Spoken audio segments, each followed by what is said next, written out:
Hello, this is McMulligan back again with more Dark Souls. Today we're going to be tackling getting through Anor Londo, or at least making our way far enough to get to the Painted World. And yes, before we actually go fight Snorlax and Pikachu, we're going to be, going to the Painted World first to go through that. Now, this run, at least for right now, I'm not going to kill Priscilla when we go into the Painted World the first time. I will be doing that later when I'm a bit more prepared for that fight. But I would at least like to go through the area, collect all the items there are to collect, and, do all that. That being said, we need to get, I had to go to the bonfire first to make sure that we didn't just pop up back in Sin's Fortress and then have to teleport it all over again. Because that's always a pain in the ass to have to do. I actually accidentally did that the first time playing. Um, didn't realize the bonfire was here and kept walking around and ended up getting smashed to bits by some of those Titanic dudes that we were seeing earlier. uh, I was kind of raging after that. Not gonna lie. That being said, I think I'm just leveling up here, but we have this other firekeeper to talk to here. Finally, someone that actually used the firekeeper soul that we have on. Well, you are a rare visitor. Welcome to the lost city of Anor Londo, chosen undead. If you seek Lord Gwyn's old keep, exit here and head straight yonder. If you are the chosen one, a revelation shall visit thee. Revelation, you say? Depends upon you. Yeah, just upgrade my Estus, please. What is it? What am I? Well, I am the keeper of the bonfire. If not for me, what beacon would there be in this lost city? A gatekeeper and a guide. That is my calling. The bonfires attended by the keepers are special. They are linked to one another, and their flames never die. Yet never shall the keepers of these flames meet. If you require rest, now is the time. That is, after all, what the bonfire is for. If you require rest... Yeah, she's just saying the same thing over and over again. So yes, as I stated before, all the firekeepers sort of have to give up something to become a firekeeper. And I'm pretty certain with her, she had basically is very deformed underneath all that armor, which I think is why she wears it. Seemed to be a bit more of a combative person than any previous firekeepers. Actually, I think she's the only firekeeper we've seen throughout the games that's like full combat like she is, like full plate with like weapons and everything. All the rest of them seem to be non-combative at all. So always seem to be wearing robes. I don't even think they have any way of actually defending themselves. Especially the firekeeper that's at the bonfire here in 1. I just don't think she's able to defend herself at all. Granted, she had her own tongue ripped out and can't even speak, which probably doesn't help either.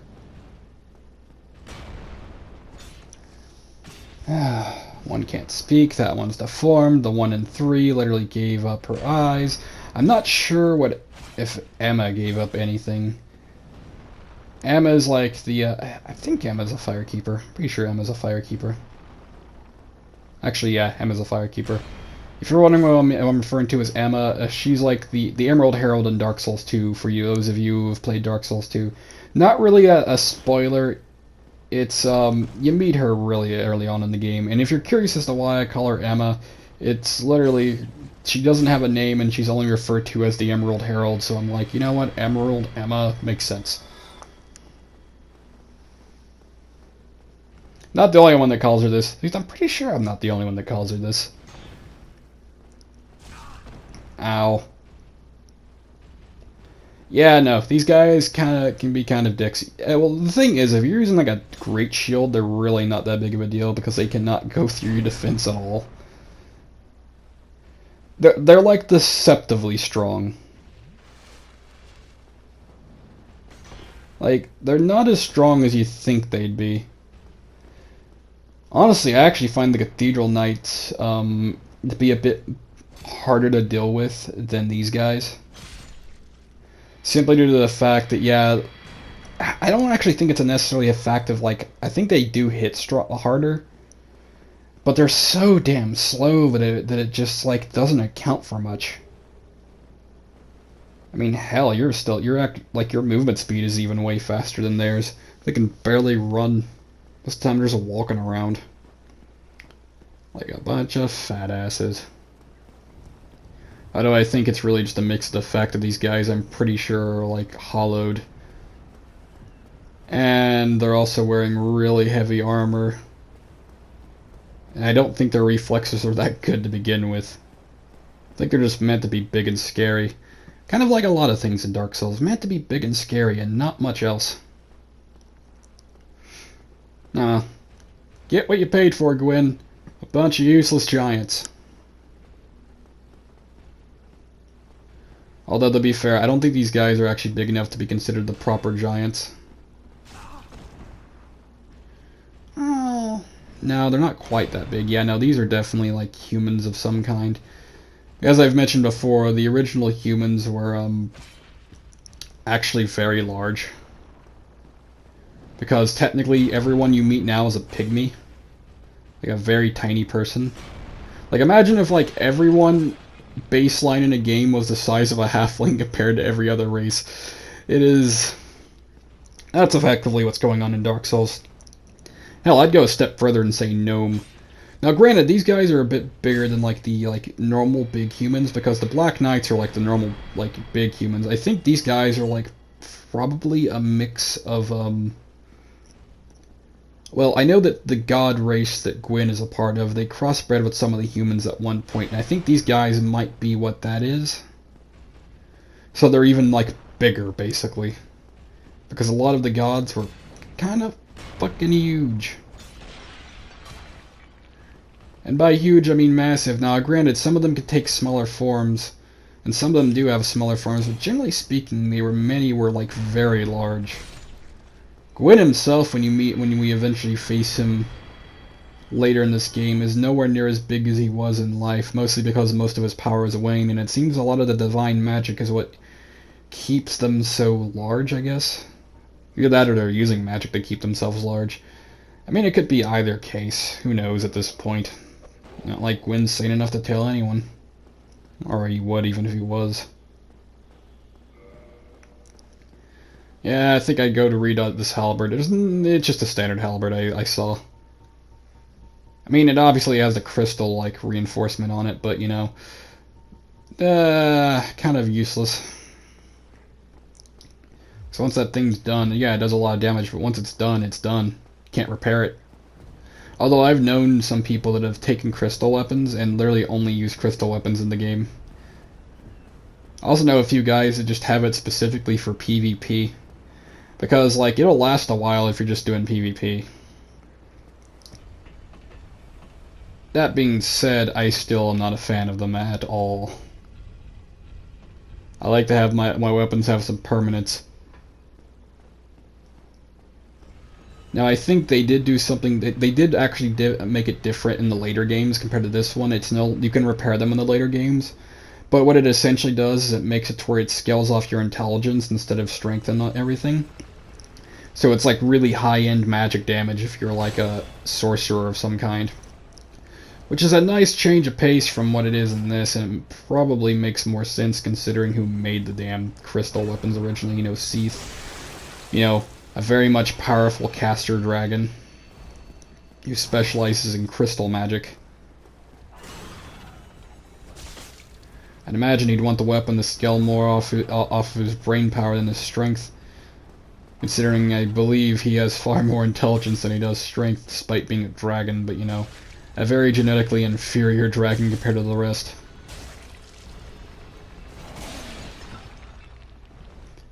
So as you can see, we actually managed to cut this one's tail off, which means we got that axe. It's not a very good axe.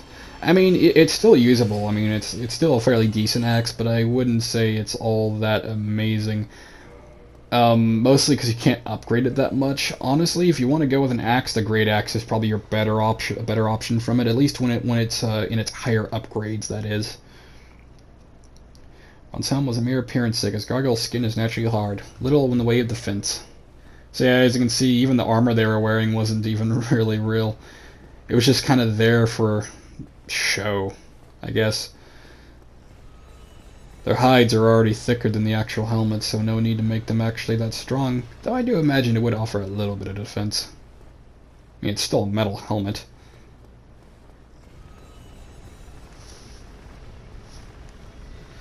Oh yeah, there's a chest back around here. I think it's just Demon Titanite or something boring. Oh boy. I'm actually kind of glad that, like, because even though our DM was, like, running it as it was basically all three games kind of mishmashed into one, we were going with 3 system originally, where we only had the one upgrade item, you know, Titanite, large Titanite, chunks, all that stuff, instead of all these different kinds of Titanite to try to keep upgrading them. And it was much easier to do. I think we still had things like Tweakling and like Dragon Scales that were like for some of the more specialized weapons, but it wasn't like, oh, you're doing another element. Okay, you have to keep upgrading it with this kind of shard, which is what this game did. And it worked out a hell of a lot better. At least I think so, because just going with 3 system where special, like, boss weapons have their own upgrade material, but it's just the one upgrade material, and that you still had the gems that you had to use to make the infusion in the first place to whatever element you wanted the weapon to be.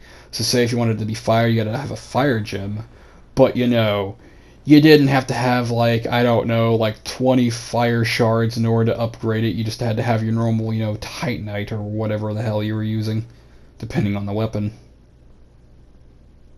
A lot better of a system, if you ask me. Also, we're about to come to what's probably the most trippy part of this game. This walkway. Yeah.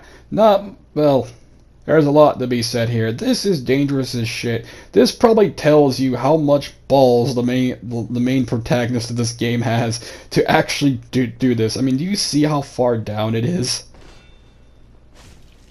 We're literally fighting ninjas on top of, like, the rafters in, like, a cathedral that's, like, 300 feet to the ground.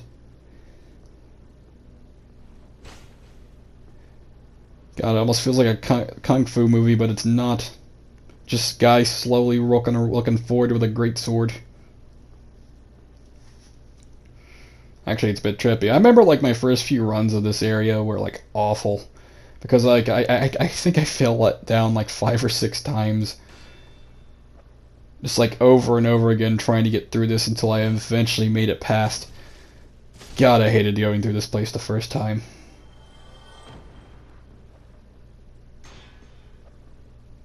You can definitely see why. Yeah, these guys just keep throwing them at this. Sometimes they'll do that, where they'll just throw themselves like lemmings off the side of the balcony and, you know, essentially get themselves killed. Something else to note, you also see some of these statues of Gwyn's children all around. Like we saw a little bit of a peek of Guinevere, I think I'm saying the right one. It's either Guinevere or Gwendolyn. And you also see some of the Knights Tours side.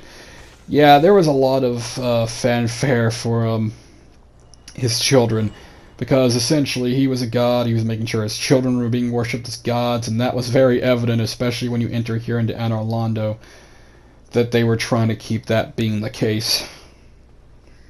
It's also very evident that not many have made it this far, and that you are among the first. We actually are going to find the corpse of a fellow later down in here that'll tell of one such person that actually managed to make it this far, but sadly did not make it any further. I think he got messed up by the ninjas, and that was the end of his tale.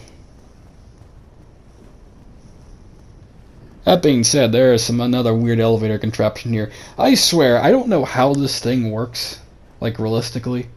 I mean, granted, it's a fantasy world, so what the fuck am I talking about with realism? But you know, like, this would have to, they had to use, like, divine magic or some shit to get this to working, I swear, because I can't think of, like, an ancient mechanism that doesn't require electricity that, like, you could do something like this with. Especially make it go up and down on its own with all that weight on it. Just not possible. And you also have the other elevator that's constantly going up and down, so yeah, it'd have to be magic, right? At least I'd think so. By the way, we got this other gargoyle. By the way, fun fact, once these gargoyles are dead here, they're like permadead, so you don't have to worry about them again. It's a good thing, too. Yeah, the gargoyles were like the basically the guardians of the belfry, but you know, the bell towers. But some of them are in Anor Londo, and I'm pretty sure they are more servants of Gwyn himself that were basically tasked to guard the bell so that they wouldn't be rung as easily. Or at least the one up on the upside. That way, there'd be less of a chance of like undead reaching the capital, and they really don't want anyone reaching the capital who's not supposed to be here. Now it seems like they left it as a challenge, like only those who are worthy, like strong enough to actually reach here, can actually go into Anor Londo. That's kind of their whole reason. They basically set up this giant death trap of challenges that you would basically have to be able to be strong enough to kill a god to get through, and that is essentially what you're doing in this game, is you're getting the power to do this, that. Overcoming those hurdles and eventually cracking your face against that wall until it breaks. Because, essentially, at the very end of this game, you are fighting a god. A fallen one. But that's what it is in this world. Actually, to be fair, you're fighting a few gods. If we're being honest here, you fuck up a few.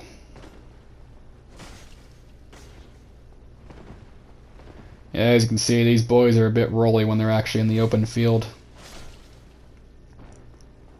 There's quite a lot of them down here. You can get into a massive mosh pit of these guys if you're not careful, and trust me, they will mess you up if they get into numbers. They might seem barely do it like they're barely doing anything now, but you don't want to like get them all clumped up because then they could wreck you. And there's not much you can do to defend yourself in that situation.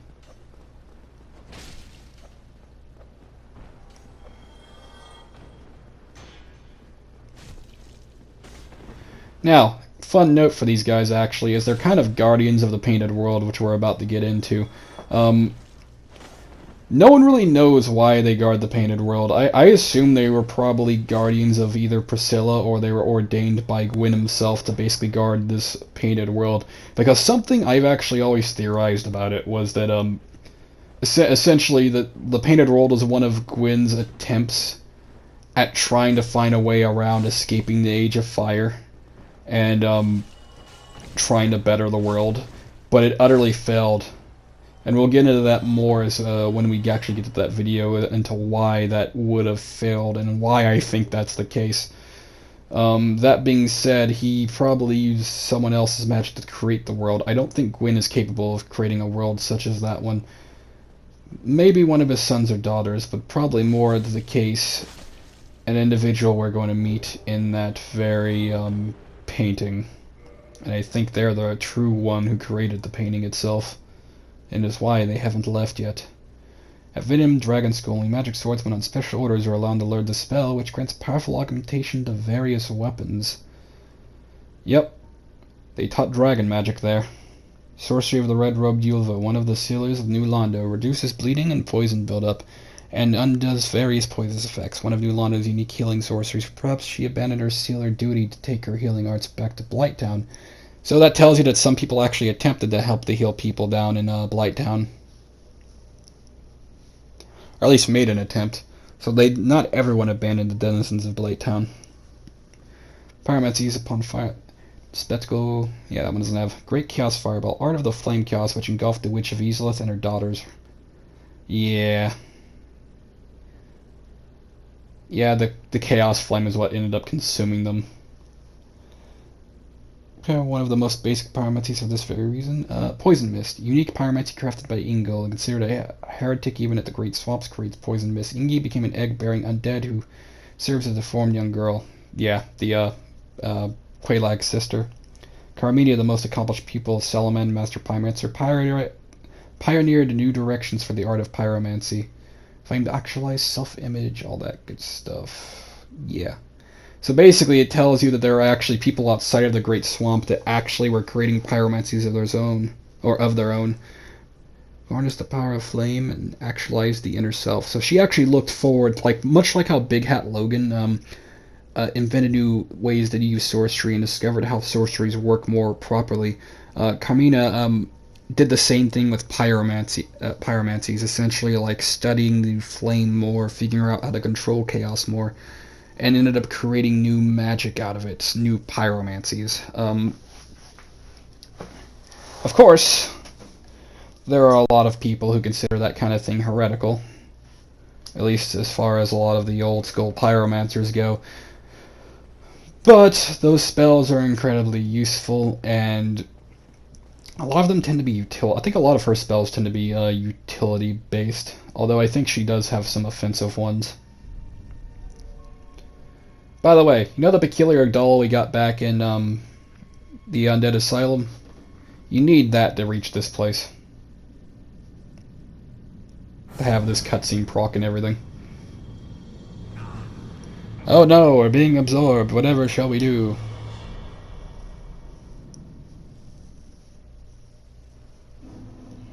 And here we are.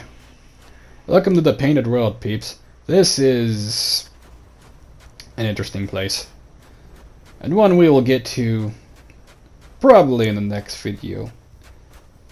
That being said, hope you all enjoyed your time today. This has been McMulligan. Hope you all have a great day, and take care.